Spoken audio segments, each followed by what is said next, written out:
I've spent my last 70 years here in East Falmouth, and probably remember coming down here to the Coonamessett River and the bogs, probably at 5, 6 years old. As a child, of course, the big thing to this area was the herring in the spring. It's hard to think of how prolific the fish were. You couldn't see the bottom of the catch basin over there. The runs would just be so thick. I realize now, at that time, if you told me that those fish are going to become almost extinct, I'd say, are you crazy?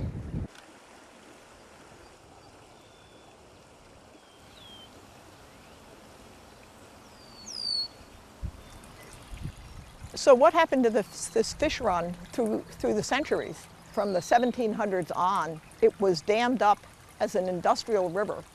First for grist mills, later on the woolen mill. These are blockages for the river. After the mill industry moved elsewhere, this area in the late 1800s was turned into cranberry bogs.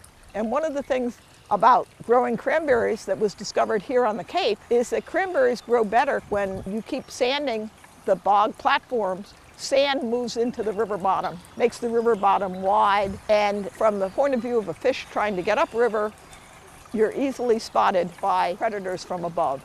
It also makes it shallow with no shade on the side, and it increases the temperature of the river. There is concern with the decline in the number of herring. The Coonamessett River Restoration Project is unique in the state of Massachusetts. It has brought together many different organizations with a variety of interests, but all focused on returning health to the Coonamessett River. DER's goals for the project are to restore the natural river and floodplain processes along the Coonamessett River. It is expected to increase the numbers of river herring that return here every spring. But it's also not just about the herring, it's also about the American eel that live in this system, the eastern brook trout in the headwaters that we hope to see expand to the lower river, and then the food web that relies on all of those species. They grow up out in the ocean, and then they come swimming up the rivers and give birth to their young in the freshwater. And so both food webs rely on those river herring, the ocean food web and the freshwater aquatic food web. And so the Coonamessett River project, by removing the various blockages in the system, will essentially open up that link between the ocean and the freshwater. Once construction begins, the changes that first occur are going to look really messy. In the first month of restoration, there'll be a lot of big machines on the platform.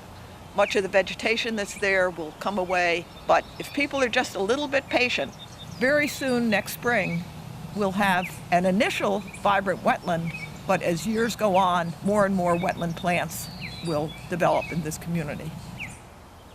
Obviously, one of the goals is to restore the natural functions of the river, to bring back the fish populations.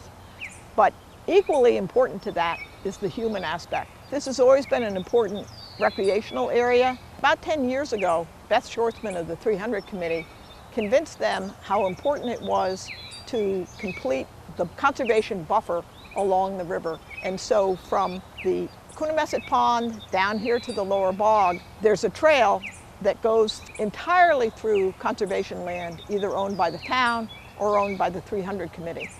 So one of the things that the 300 Committee is working on right now with the town is the Coonamessett Greenway Gateway Park. It's a gathering space, so we could have kids from the various schools or scout troops or families. So I'm excited to see it come to fruition and to be able to come back here with my son, you know, so that he can walk across these walkways and just sort of take it all in. I think we're going to make a marked improvement on what we have today. And that's my goal. And I think I can see it coming.